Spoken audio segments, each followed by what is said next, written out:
Hey guys, thanks for joining me for this 45th episode in Season 2 of Good Questions with Cameron Dole. Special guests for this episode include Brandon Lang. We'll be talking March Madness picks. We'll also talk with actor and musician Eric Balfour about the new Netflix series Country Comfort that premieres tomorrow. Musician and singer from Exile, Marlon Hargis, will be here sharing some news of 4 Exile albums going to be released tomorrow. We'll also visit with actor Leonardo Nam about the new movie Phobias, which is available tomorrow. And our last guest will be Jake Crain of the podcast The JBoy Show. We'll be talking March Madness as well. Of course, if you would, please take the time to drop a like, subscribe, comment, leave some feedback, and of course, share with your friends. Well, it is time to start taking more breaks at work, and I mean a lot more breaks. A new study from North Carolina State University found you'll have more energy and actually be better at your job if you start taking a lot of micro breaks, which are each just around 5 minutes long. Quote, "It's in a company's best interest to give employees autonomy in terms of taking micro breaks when they're needed. So start taking lots of 5-minute breaks, and if you get called out by your boss, just say you're slacking off for the company." It's great to have our good friend back on the line. Of course, the host of the sports betting podcast on the BLEAV Podcast Network. Good friend of ours, Brandon Lang on the line. And first off, Brandon, good to visit with you, brother. How are you, my man? Doing well. And man, live March Madness upon us. And it seems like it's been an eternity, Brandon. Yeah, it's funny. You look at last year at this time, and it was just it was as if a nuclear bomb had fallen, and it's the aftermath of what do you do with no sports? And to have a year later to have gotten through a season and to have had a season, football and college pro basketball, and to have this tournament back, it's, I've done this for 30 years and I make no bones about it. This tournament is what I love most, handicapping college basketball, having spent the college basketball season watching these smaller conferences, releasing plays out of these smaller conferences, and then getting into the tournament.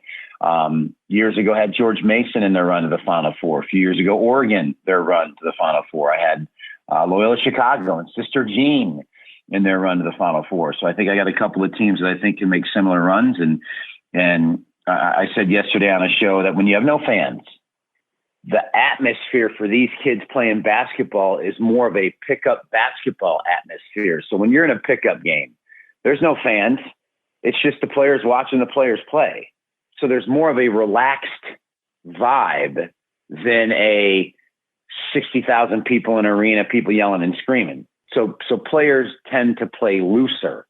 And when players tend to play looser, you get upsets. And I think this year, more than any other, I believe we're going to have underdogs barking throughout this entire tournament. So with that being said, I am really high on Ohio University plus 7.5 over Virginia. If people have not paid attention to the Ohio Bobcats out of the MAC conference, they won the MAC championship, got their automatic bid. But the third game of the season, they rolled into a team called Illinois, which is the number 1 seed. They rolled in there and literally stood toe-to-toe, had a 1-point lead with 7 seconds to go at Illinois.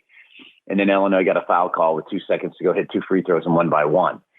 This team's led by a guard and Jamie Preston, who is unbelievable. They're a really, really good basketball team. Virginia's been in COVID protocol all week long. They haven't practiced. They get to Indianapolis tomorrow. They can't practice their first practice till 7:15 Saturday morning, which means they have to then play Saturday night. Too much to ask. Love Ohio. Let's go to tonight. Tonight, I think Wichita State and Michigan State are solid plays there. Friday, Oregon State. They're just like, I don't know if they can make the Final Four, but just like Oregon a few years back that won the Pac-12 tournament. They played Oregon the last game of the regular season at Oregon State and got blown out. Turn around 4 days later and beat them in the Pac-12 tournament, beat Colorado, punched their ticket to the big dance, getting 7.5 against a Tennessee team. I just think Oregon State plus the points. And then I talked about Ohio. Illinois is laying 22.5 against Drexel. Drexel is a mirror image of Ohio. A great guard in Cam Winter, two bigs who can play with their back to the basket, spot up 3-point shooters. You watch Drexel plus 22.5 stand toe-to-toe with Illinois all day long. Let's get into Saturday. I talked about Ohio. Keep an eye on number 12 seed, Cal Santa Barbara, plus the 7.5 over Creighton.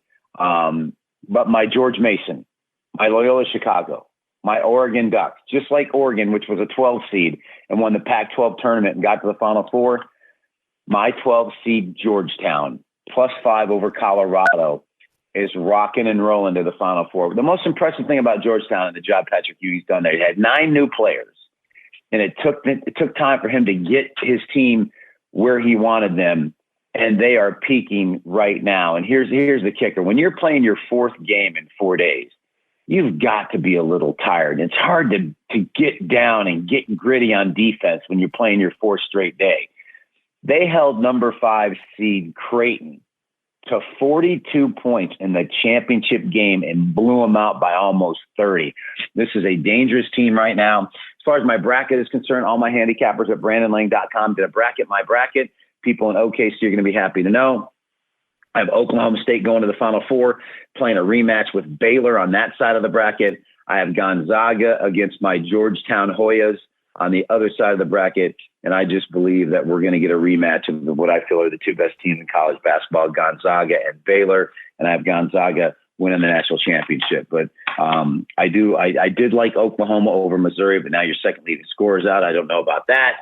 But overall, ride Georgetown, ride Ohio, ride Drexel, and ride Oregon State, and you should have the first 2 rounds taken care of Friday, Saturday. And hopefully for whoever the Georgetown opponent is, also the security will recognize Patrick Ewing whenever he shows up to coach, right? That's a great story, by the way. You're checking my badge. You want to check my badge? Check my jersey up in the rafters of the arena. Wow. Unbelievable story. Well, for Brandon, of course, if folks want more information, BrandonLang.com and the podcast coming up this weekend as well.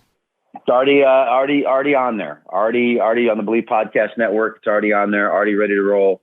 Good stuff as always. And knock on wood, let me crush this tournament like I normally do.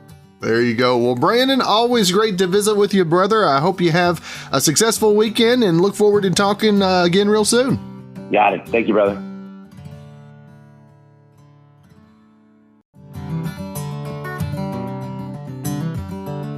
Well, I guess you can file this under what goes around comes around, as a 21-year-old guy in Maryland named Shamari Reed was driving around with a friend in a stolen SUV last week, and they decided to do a good deed for a change.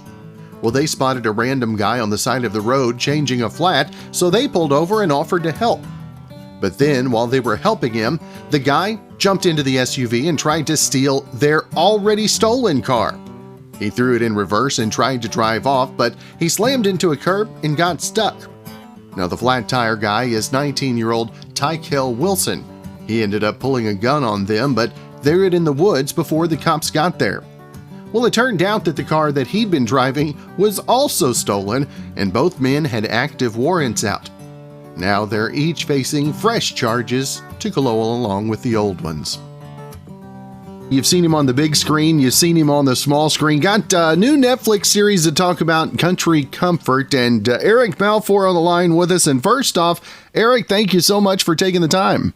Thank you for having me. I appreciate it. Now, Eric, tell us, having a new series out there, especially in the midst of what everybody else has been going through. I mean, how cool is it to have some new work out there for folks to check out? Oh, man, it's so good. I mean, it's for me, it's sort of, doubly, is that a word? Doubly good? I don't even know if that's a word. But this show is honestly, it's my dream. It's my dream show. You know, I grew up a musician, and music was my first love. So to get to be on a show that combines music and comedy and heart, it honestly, it's just a dream come true. I'm really excited for everyone to see the show. Yeah, and speaking of, some folks may not know the music that you've got in your background as well. Has that kind of helped you maintain a bit of sanity over these last 12 months? Yeah, it was interesting. The last few years, I hadn't really gotten to play as much music as I would have liked to, because I was busy, being an actor. And then when my son was born 2.5 years ago, it was something that I started really picking back up, because I wanted that to be part of his life. So, really quickly I started, playing songs for him on guitar, and it sort of reignited my love for playing music in some ways. And recently, now we've gotten into a thing where every night we sing him 2 songs in his crib before he goes to bed. And now he's sort of, the song recently has been Elton John, Your Song. And so he now calls it, my song. And so, right before we go to sleep, he's like, your song. I'm like, you want me to sing your song? He's like, no, my song. And I'm like, okay. So, and that we sing that in Twinkle Twinkle Little Stars. I don't know what it is. I was like, come on, that's the one you really want. Not a cliche. He's like, but they love it. I don't know what it is. He loves that song. Now, Eric, did the time off, did you get to spend some extra time? What were maybe some of the things that you were focusing on your craft as you had some extra time to maybe dabble, if you will? Honestly, the during the pandemic, I was really focused on my son until I went back to work. We started shooting Country Comfort again back in, I want to say September. But up until then, from March to September, it was all about spending time with my son, because I didn't, there's very few opportunities that people have to really just spend that much time all day with their kids. And for a lot of people, that's just not an option. You got to get up, you got to go to work. So I really, sort of took advantage of that opportunity, and I spent most of my time with him. And then in September, we went back to work for a few months to finish up shooting the episodes of the show. But yeah, for me, it was sort of a kind of a breather from, the entertainment industry is so strange at times. There is, it's not like other jobs where, you're rewarded for hard work. One day you're in demand, one day you're not.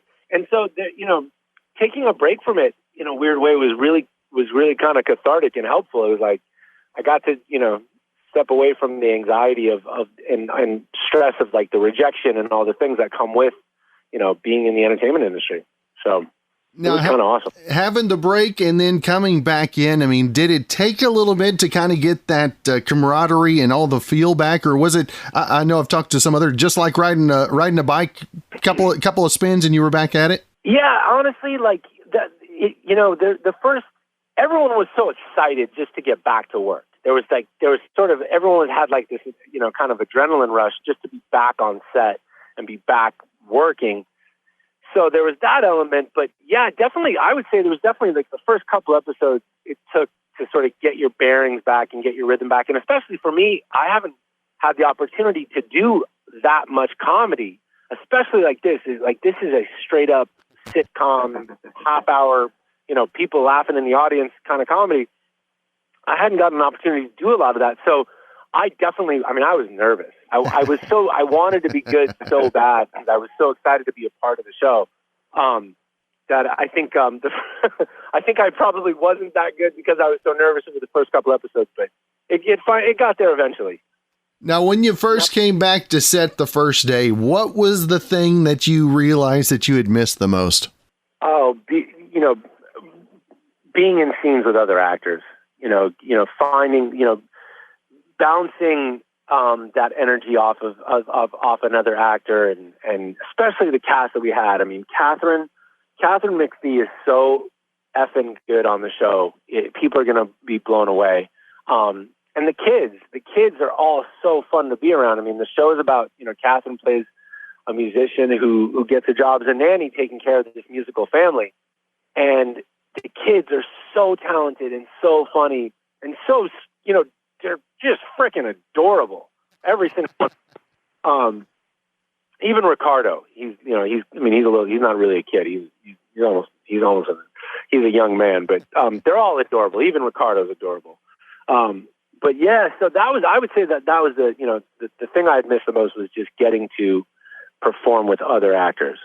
And again, the new series on Netflix, Country Comfort, and I want to make sure also to make sure, Eric, and let folks know where they can keep up with not only the series, upcoming music, and everything else you got going social media-wise as well. Yeah, you can follow me on Instagram and on Twitter at Eric Balfour. It's pretty simple. It's just at my name. And there's going to be we're going to post a bunch of behind-the-scenes stuff from the show. Premieres March 19th. On Netflix.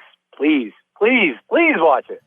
That's right. Well, Eric, it's been great to visit with you this morning. I look forward to the new series and hopefully catching up again real soon, my friend. All right. Thank you, sir.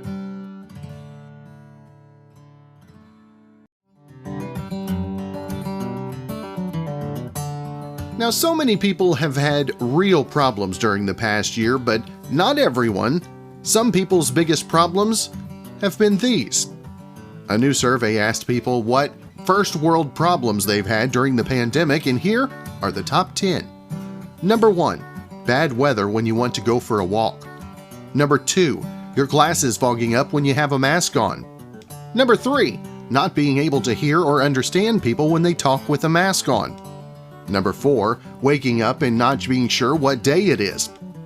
Number 5, your package is arriving late. Number 6, someone else didn't change the toilet paper roll when they used it up. Number 7, figuring out what to eat for every meal. Number 8, not being able to wear most of the clothes in your closet. Number 9, long delays when you get food delivered. And number 10, Netflix freezing or taking a long time to load. Always great to visit when you have a chance to visit with some of your friends in the industry, especially when they got some more exciting news to talk about. And you know him from Exile, our good friend Marlon Hargis. And first off, Marlon, thank you so much again for taking the time. Cameron, it's always good to talk to you. It's always a pleasure. We seem to run across each other every few months or so, which is good, because at least we've hopefully got something to talk about. So, that's right. yeah, good to visit with you again. Now, Marlon, talking about the news to share, I know we've got some more albums to talk about, and how excited are you about the new release of some of those previous works we've talked about? Extremely excited.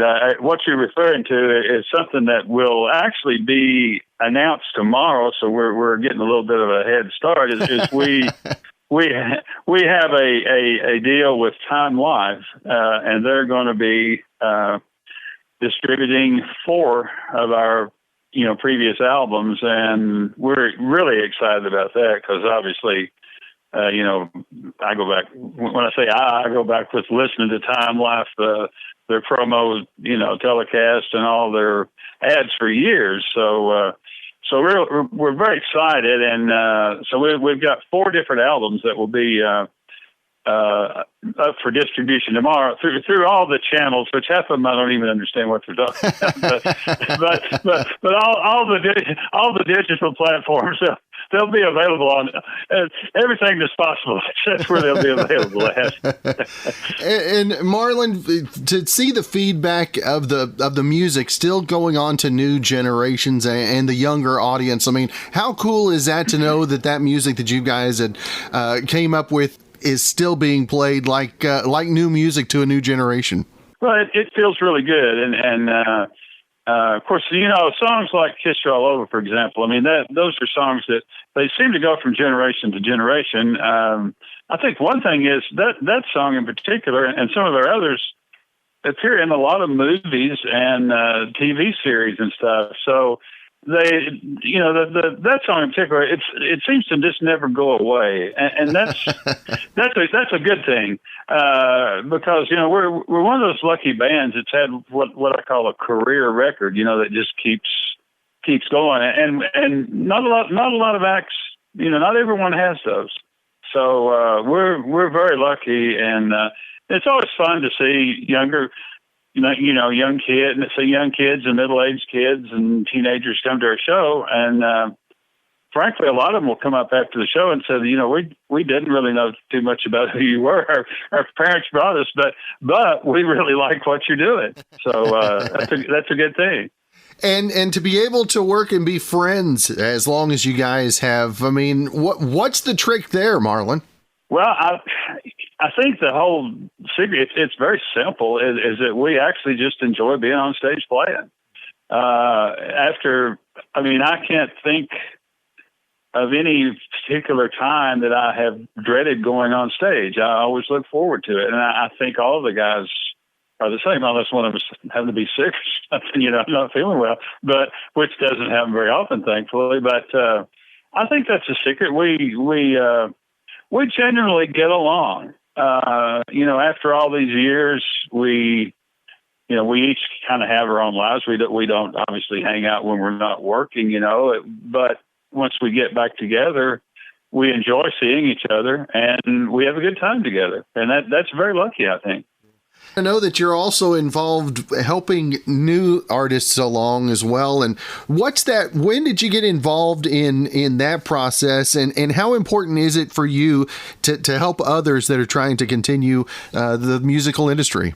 Well, I know a couple of guys in particular, Sonny and Jake in particular, they actually do a lot of producing of younger acts, and the rest, and now Steve Getzman, he was a manager for a few years back in the 90s, and managed Max, and he actually is kind of consulting on some younger acts here and there, and I mean, to me, it's just common sense and common courtesy. I mean, at this point, the music business, it's not a competition. I mean, we don't look at other acts so it just makes sense to want to help other young artists. And,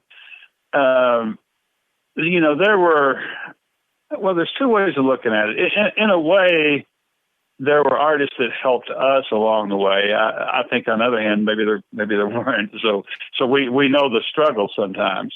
But I know when we switched over to the country format, there were a number of established artists who befriended us and helped us, and we're just kind of wanting to pass it on to continue that attitude of helping out, because, as I say, it's not the business. The show business should not be a competition. Sometimes, unfortunately, it is, but it shouldn't be. So we just want to basically be nice and be helpful as much as we can. That's a good thing. That's a good thing. Now, Marlon, whenever you guys moved from one genre to the other, was it that much different in the pop and rock genre as opposed to country, as far as acceptance and the competition like you were talking about? Well, to my mind, I don't know if each of us might have a different perspective. To my mind, we didn't have a lot of pushback. And frankly, we didn't change our sound that much, because we always I think, to me, it's more of an R&B sound, more than pop, or maybe more than pure country. And when we changed to country music, also country music was changing at that time. And, groups like Alabama, which had hits with our songs, and the Oak Ridge Boys and the Gallons, things were getting more, I wouldn't say pop, but the whole feel was changing. And there were people, we always mention Buck Owens in particular. Buck was a big proponent of us. He was very helpful. Ralph Emery was a huge fan of ours, and had him on. We were on Nashville Now a lot. So, and of course, Buddy Killen being our producer. So we did have a lot of help, and maybe I hadn't thought about it, but maybe that's why we try to at least be somewhat helpful to younger artists too, because we couldn't have made it without Well, I don't know if we could or not, but it was a lot easier with their help. Let me put it that way, to be accepted. That's right. And when you look back and you drop names like Ralph and others like that you've been able to build friendships with over the length of your career, I mean, what does that mean to you personally as well? Well, it means a lot. I mean, you think back, we came in to the country field in the early 80s, and we talked to each other sometime about of all the legendary people we've been able to sort of hang out with through the years, and get to know, and like Buck and Roy and all the people on the Opry through the years, and people like Ralph, and then people like Chet. I mean, we've met him a few times. So those legendary people, it kind of makes you really appreciate it when you sit down and think of all the people you've been lucky enough to be around.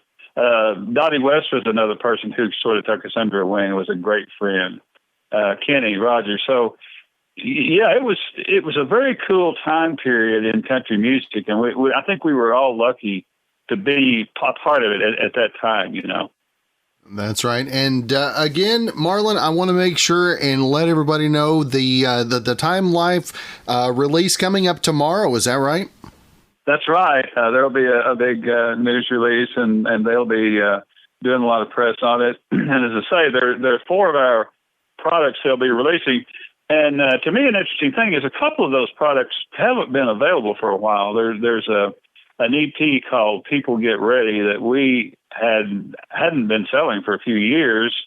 Another CD called Live at the Franklin Theater that we hadn't been promoting for a few years. So and then we also have the Exile hits and the garage tapes. So those will be available for people who hadn't been able to find them for a few years. So we're very happy about that. And then also when later on in the Christmas season, we'll be re-releasing our Christmas CD, maybe with a couple of changes, but obviously that's going to be a few months down the road. But but you can't plan ahead too far, You can never plan ahead too far. Exactly. Well, Marlon, when you talked about the albums, you talk about the live performances. Whenever you hear those, do you still get that same feel of actually being there personally yourself? I'll have to admit something. I don't listen to our albums that much because I was there.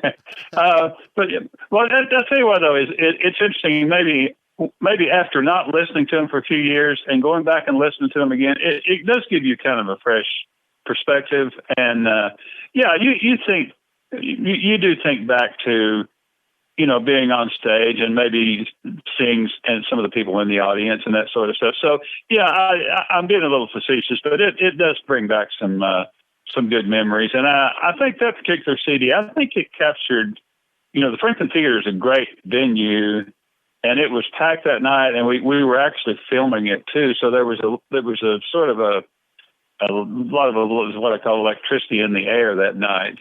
And I think it captured it pretty well. So something I'll have to go back and listen to it again pretty soon.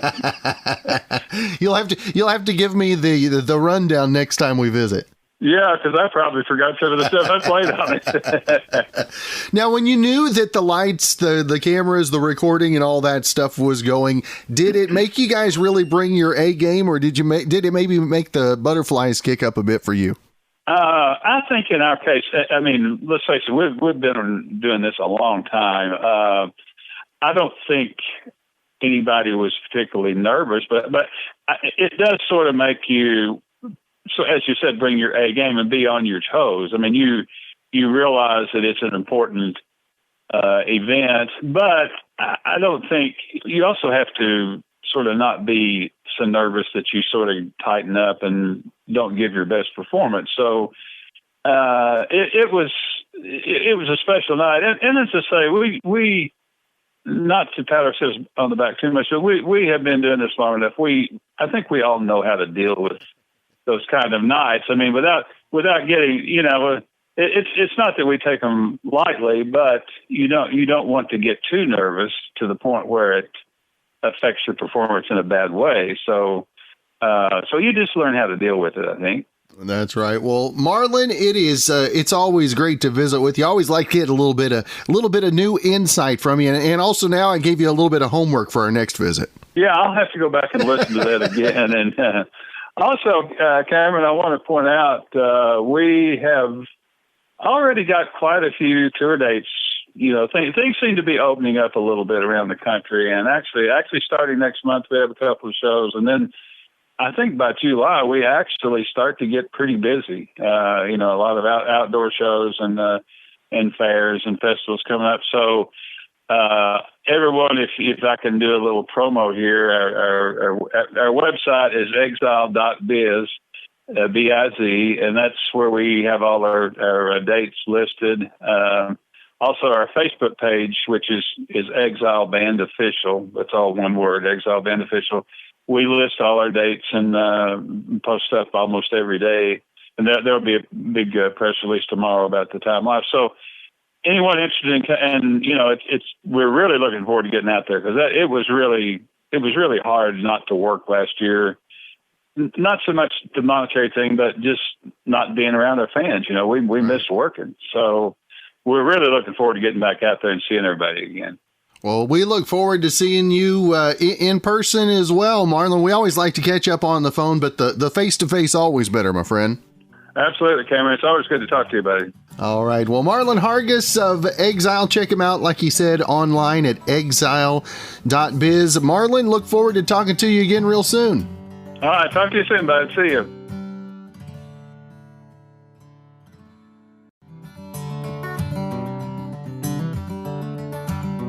Now, you hear a lot of people rage quitting jobs. You don't usually hear about a company raging over someone quitting and then getting revenge on them like this story. Well, a guy named Andreas Flayton gave his 2 weeks notice back in November at Walker Luxury Auto Works in Peachtree City, Georgia. And he says the owner was so upset, he put his hands on his head, walked out, and disappeared for an hour. But the company still owed Andreas $915, and they never sent it to him. He wound up calling the Georgia Department of Labor to complain, and the company finally delivered his paycheck on Friday by dumping 500 pounds of pennies covered in oil on his driveway. There was also a note that said, "F you." Andreas said he quit the job because it was a toxic work environment, and apparently this really backs it up.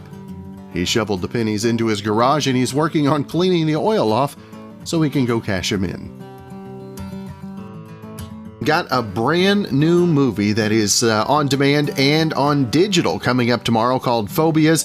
Leonardo Nam on the line with us. And first off, Leonardo, I appreciate you taking some time. Thanks, man. I appreciate the opportunity to talk to you today. Hello. Now, tell us a little bit about the movie Phobias and how much different it is leading up to a release day this time around as opposed to times before for you. Yeah, man. Well, wow. What interesting times we're in. So the film itself is about 5 dangerous patients that are suffering from an extreme form of phobias of some kind, and we're inside of a government testing facility. And essentially, we're under the supervision of this doctor, which we find out is a crazed doctor, and his quest to weaponize fear. And so what they do is essentially they transform the fear that we have into some sort of a gas, and then this doctor is trying to use that gas or that kind of fear and transforms that fear into a way and weaponizes it against others. And so the film itself is really interesting in that the genre is horror and thriller, but they've structured it so that it's 5 separate anthologies, kind of a film, 5 separate stories within one film. And so each segment has its own name. And so mine is robophobia, which is the fear of robots and AI. And then there's veophobia, which is the fear of driving. There's ephibophobia, which is the fear of youth and teenagers. The hoplophobia, which is fear of guns and firearms. And atelophobia, which is the fear of infection. And you've got these fantastic writers and directors that are combined together and working with the producers of Radio Silence or the Scream franchise. And I think everyone's going to be up for like a wild, crazy ride this weekend when they tune into Phobias. and Leonardo, I mean, how much different is your excitement leading up to the weekend and having something new out there? I should say, finally. Oh, it's definitely this is the new world. This is the way they're doing things, and I am all for everyone being safe, and I'm all for everyone having a great time. And so this is a fantastic opportunity to either watch with I would suggest that you watch this with someone because it's a bit of a crazy ride. But the premieres and things like that have really kind of taken a turn. So now this is what a premiere looks like now, sitting in front of my computer at home and celebrating the film this way. I'm happy to celebrate the film in whichever way that we can, so that people can get out there and watch it. And I'm so lucky to be in an industry that is still alive and thriving. The entertainment industry, I love to entertain people, and so I hope that during these times that are so weird, that we're at home, that people have something that they can kind of escape from, and think about their lives and what's happening in the world. Similarly, last week I had a film on Netflix that premiered. It's called Yesterday with Jennifer Garner, and they did a really cute, inventive way to premiere the film. They gave me a red carpet essentially, and I popped it up in my backyard and did a photo shoot that way. And actually, I did it with my kids because it's very much a kid-friendly movie. And they dressed me up, and we had a great time doing that. And then, in Phobias this week, it's essentially the polar opposite of a family-friendly film. I'm celebrating the premiere of the film, doing some really interesting and creative ways of promoting the film. And part of the fun of a premiere is also the promotion of the film. Mm-hmm. I love to talk about it because I'm very proud of the work that we've done, of the people that worked on this film, and the subject matter really that we're talking about. And so one of the things I wanted to kind of highlight, and I'm so grateful that we have this opportunity to do that, is, at the beginning of my segment, and we filmed this about 2 years ago, my character is the subject of a racial attack. And that's kind of how the film starts. And then my character goes on and, essentially goes from a passive role into a leading man role. And then kind of, with allies that I find at this government facility, then, really find a way to escape. And it was a super fun project to work on. But, I wanted to highlight the concept that, in the work that we do, we never know how it's going to be received and the timeliness of it. And so when the director and I, Joe Still, who's also Asian, had sat down and talked about the script that he'd written, it really was, I personally didn't have to go far to dig deep into whether I had been the subject of a racial attack. And so, and neither did he. But we were like, people don't talk about this, and people don't know that this is happening. And then to see jump, a year and a half or 2 years to now, and to see where we're at, I'm also so grateful that we have a medium in the industry that we do, so that people can at least we can highlight these situations and have conversations about it with your brother and your sisters, your neighbors, and I hope that people do. That's right. And Leonardo, too, I know that you've got to take great pride in the opportunity, because art allows us the opportunity to get that conversation started. And hats off to you guys for that, and letting your heart go ahead and lead you with it as well. Yeah, man. Thank you. I so appreciate that. When words fail us, art speaks louder than words. And so I hope that people are able to to see and enjoy the film, but also take pause and also at the same time, I hope that people are reaching out to their friends and to their family or their neighbors and, just saying, hey, I'm with you, standing in solidarity. So one of the things that I just wanted to highlight right now is that, we can talk about the negatives about what's happened, but, really I want to focus on the positives. And the positives are that you see these people and these organizations that are reaching out cross-culturally that possibly would never have, really had a direct line between each other, but now they do. And it's been so incredible to see the spirit of the people come out together and to support these communities. And by communities, I don't only mean the Asian and the Asian American communities, but I mean the American community as a whole and the diaspora that contains. And I'm so grateful to each and every person and organization that's gone out there and helped, not only now, but even previously to now. Because I really believe that if you can't give with money, you give with time. And so I think, organizations of people that are walking people home from the subways, that are really helping out each other. And so kudos to them. That's right. And time is a little more costly than money sometimes too, isn't it? Yeah, indeed it is. Indeed it is. But all of it helps and all of it counts, especially when you're on the receiving end of needing help. Having someone and people show up for you like that really is like a godsend. And so I encourage everyone to continue to do that.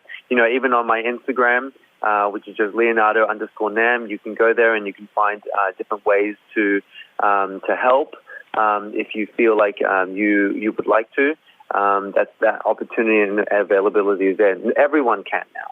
That's right. And again, the new film available on demand and digital tomorrow, Phobias. And Leonardo, I know you talked about the Instagram. If folks want to find more information about the movie and yourself, what's the best place?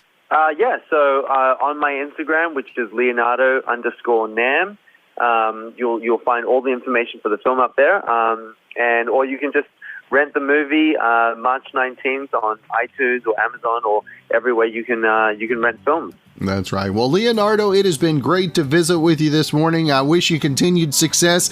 Have a great premiere tomorrow and look forward to catching up again real soon. Thanks, man. I'll talk to you soon.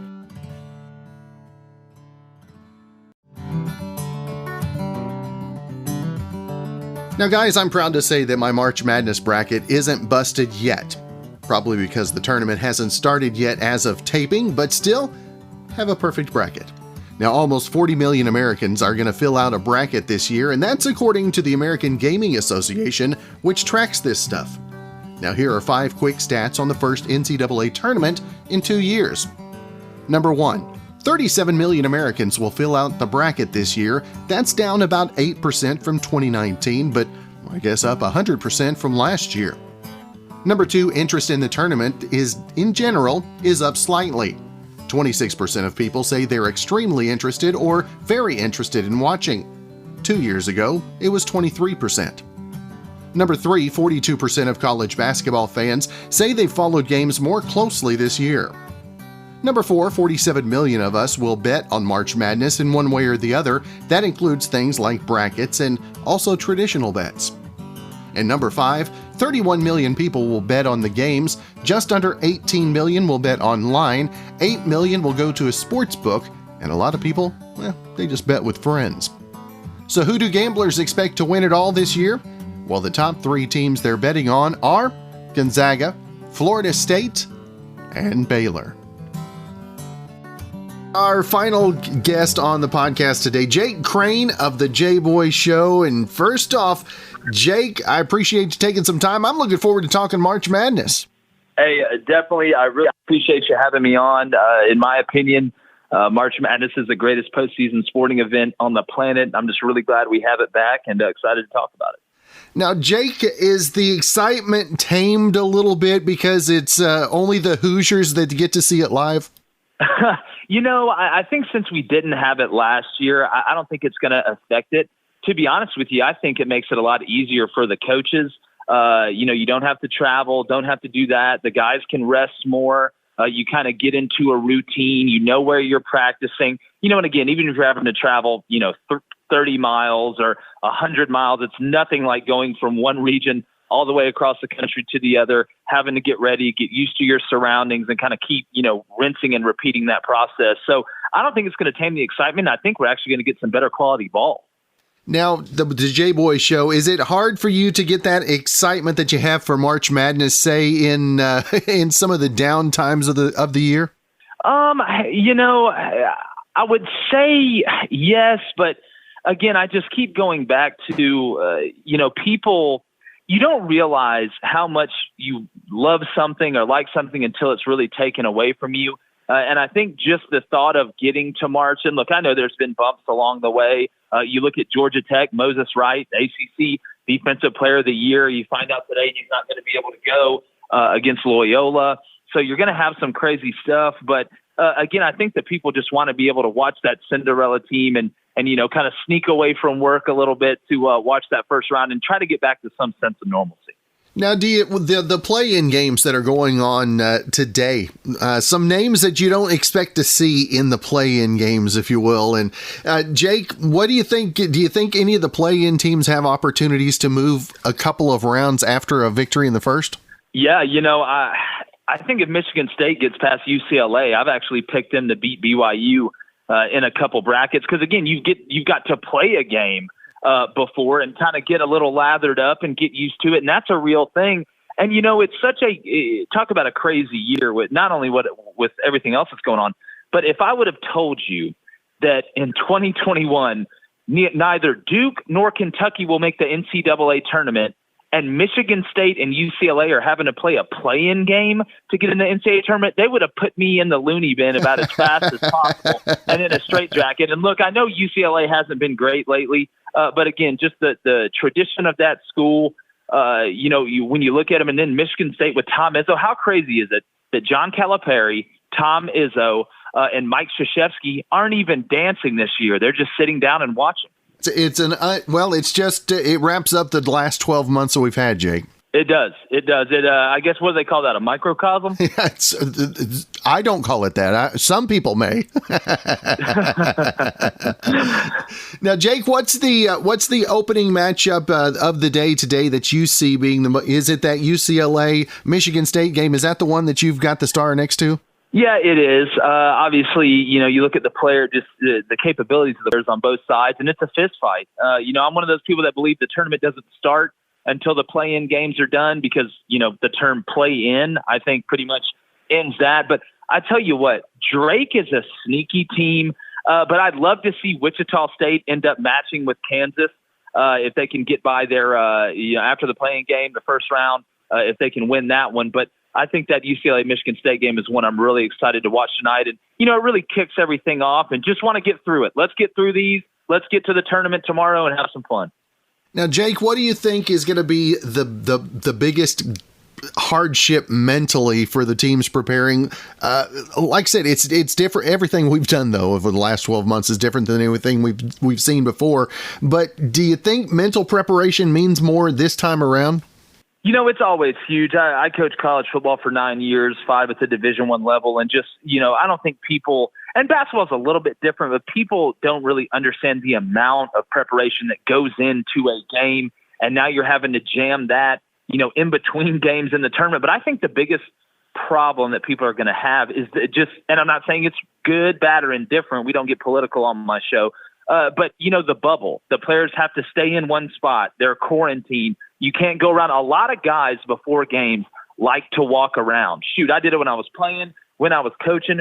Walk outside the hotel, just kind of free your mind, see the sky, get some air, and now you're kind of stuck in this one place just kind of waiting. And what do you do when you're stuck in one place? You just think, and you think, and you think, and you think. And for most part, that can be good. You try and play the game in your head, but if it goes on too long, then other stuff starts creeping in and you start overthinking it. And that's when, you get your paralysis by analysis. So I think that's going to be the biggest hardship. Now, we talked about some of the games today. What are maybe the first round games? Are there a couple of those that really stick out for you? I think personally for me, and Brandon talked about this earlier, is Georgetown coming in on a roll that I think none of us really expected, right? No, they're hot. And I'm a firm believer in this. Everybody's going to be picking Georgetown, not just because of what they did, but that 12-5. We always know the 12-5 goes down at least some point. But I tell you what, Colorado's sitting back, and they're hearing all this. They're being told that they're going to get beat in the first round. Now, they lost to Oregon State in the Pac-12 championship game and didn't play very well. But it's amazing what a loss does motivationally. And you're hearing people tell you that you're going to get beat in the first round. And Colorado's not a bad team. And those kids are going to be pissed off. And I expect them to show up, play unbelievably hard. And I'm going to kind of go against the grain. I think Colorado's going to beat Georgetown. But, I go back to something I mentioned earlier. Georgia Tech losing Moses Wright. And we found out last night, it broke last night, for at least this first round game and probably the second round. I had them beating Illinois in the second round. I think Georgia Tech's playing about as good as anybody. If you watch what they did to Florida State, they basically ran them off the court defensively. I love Alvarado, what he does. I still think they beat Loyola. That's a matchup I'm looking forward to. But I tell you, one that is kind of scary a little bit, Ohio and Virginia. I think Virginia's going to squeak by, but Ohio, they lost to Illinois by 2. They can play at different paces. And then Winthrop and Villanova. Villanova down their 2 best players. Gillespie went down recently. Unfortunately, Winthrop is going to run. Would not be surprised if they pulled the upset there. And I'm just, I'm always excited to see who's going to win a game that they shouldn't. Is UNC Greensboro going to beat Florida State or something like that? But really my last one is everybody keeps talking about LSU and Michigan in the second round. Well, LSU better beat St. Bonaventure because the Bonnies play a great style of basketball. They're very connected. Their chemistry is really good. And I think LSU, if they're overlooking St. Bonaventure, even as good as they played in the SEC tournament, Cam Thomas is a walking bucket. But if they overlook St. Bonaventure, they could be in a fist fight. They're a 1-point favorite. You can never overlook the Bonnies. No, never. Especially if more than 2 of them are wearing headbands. You better get ready. And Jake, I've got to ask about a couple of our state schools, Oklahoma State. I know OU in a tight matchup, it looks like, with Missouri, and then OSU, kind of like we mentioned with Georgetown, they are one of the hotter teams out there as well, Cade Cunningham. Yeah, Cade Cunningham is a witch of the highest order. I tell people I don't think he's a freshman. I think he spent a year at Hogwarts. But, when I watch I tell you what, I'll say this, and I talk about LSU overlooking people. Liberty knows how to win in the tournament. Oklahoma State, I believe, is an 8-point favorite. Liberty has done this before. They believe that they can win. They have veteran guards. And I'm going to tell you this, Oklahoma better win because I've picked them to win in every single one of my brackets. Missouri, Jeremiah Tillman's kind of fallen off a cliff. I think Oklahoma's going to out-athlete them. They have to play well, but I need OU to come through for me. I think Oklahoma State is going to have a nice run in the tournament. I actually got them going to the Elite 8. Oklahoma, I got them. That's a tough second-round matchup with the Zags, but I think they get through Missouri. All right. Well, Jake, if folks want to find more information about all you've got going on, obviously the JB Show and others as well, where's the best place to keep up with all of that? Definitely. Well, we talk all 3 major sports. I mean, we've had guests like Paul Feinbaum, Hugh Freeze, multiple head coaches in basketball and football, Bruce Pearl, and we talk a little bit of everything. No politics, just straight ball. You can find us on our YouTube channel. It's brand new. It's the JBoy Show, THE space, JBOY space, SHOW. We're on Apple Podcasts and Spotify. We release content every day. We're going to try and outwork everybody, and our slogan is win the water cooler. And I will say this, we got a bracket challenge that is free to enter. If you go on the ESPN app or ESPN.com, it's the JBoy Bracket Challenge. Like I said, free to enter. First place gets $100 of merchandise. Second place, you get $50. Third place gets a set of steak knives. And fourth place, you're fired. I've heard that too many times, Jake. Yeah, that's about the joke I can go to. So I really appreciate you having me on, and I really encourage everybody to check it out. We enjoy doing it. We love doing it, and we're very passionate about it. All right. Well, Jake Crain, we appreciate your time and look forward. We're going to have to catch up again real soon, brother. Hey, you just let me know, man. I'd love to hop on. You guys do a fantastic job. Love y'all's podcast, and just give me a shout whenever. Well, thanks again for joining me for this 45th episode in Season 2 of Good Questions with Cameron Dole. If you ever have a comment, question, or anything else you'd like to know, you can find me on Instagram, Twitter, and Facebook, all at GQ with Cam. If you'd like to help out in the funding for this podcast, you can click over to the shop at gqwithcam.com/shop. We've got hats, we've got accessories, we've even got aprons. Check it out. And if you have a special guest idea, email me gqwithcam@gmail.com. Again, thanks to our good friend Brandon Allen for coming up with the music for Good Questions with Cameron Dole. We're going to let him play us out. Hope you guys have a great rest of your Thursday. Join me tomorrow for episode 46.